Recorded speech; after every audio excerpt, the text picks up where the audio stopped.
Hello guys, welcome back to my another video আর blog. তো আমি মিঠি, তোমরা সবাই কেমন আছো? আই হোপ তোমরা সবাই খুব খুব খুব ভালো আছো। তো চলো এই ভিডিওটা শুরু করা যাক। তো আগের পার্টে দেখেইছিলে যে আমি কেক বানিয়েছিলাম, আমি আর আমার পিসি মিলে। তো এটাই পার্ট 2 ছিল। আর রাত 12টা বেজে গেছিলো। হয়তো এখন মায়ের কেক কাটারও টাইম হয়ে গেছে। মায়ের কেক কাটারও টাইম হয়ে গেছিলো, যে মায়ের কেক কাটবে, কিন্তু 12টা বেজে গেছিলো। আমার মা জানেই না যে কেক কাটবে, মানে রেডি হয়নি, এই করছিল।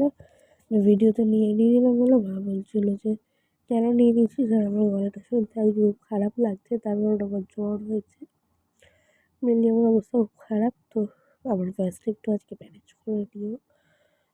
তো হচ্ছে আমি বলছিলাম যে একটু আগে যাচ্ছে মেডিকেল লিখছিলাম না, তার কারণ যে আমি আর আমার পিসি মিলে বানিয়েছিলাম। তো এ লিখবে বৌদি, আমি লিখবো মা।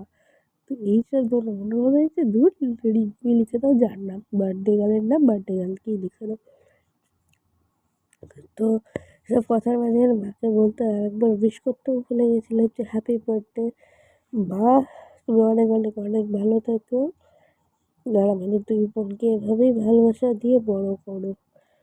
তো এটাই। আর এটা বেশ অনেকদিন আগেকারই ভিডিও, এটা 23 নভেম্বরের ভিডিও। 24 নভেম্বর আমার ভাইয়ের বার্থডে। আমার শরীরটা ভীষণ খারাপ ছিল বলে আমি এটা করতে পারিনি, বা এডিট করতে পারিনি, শেয়ার করতে পারিনি তোমাদের সাথে। তো এখনও যদি খারাপ ছিল তাহলে শুধু পোস্ট করেই ফেলি, যে হবে না।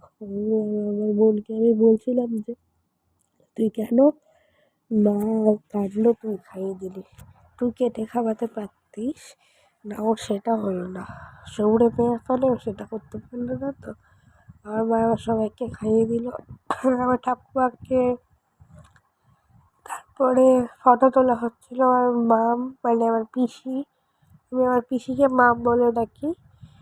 তো আমার পিসি মাকে খাইয়ে দিল, তারপরে বাবাকে খাওয়ালো, আমার বাবাও মাকে খাইয়ে দিল, কাকিমণিকেও খাওয়াইছিল, কাকিমণি খেয়ে নিল।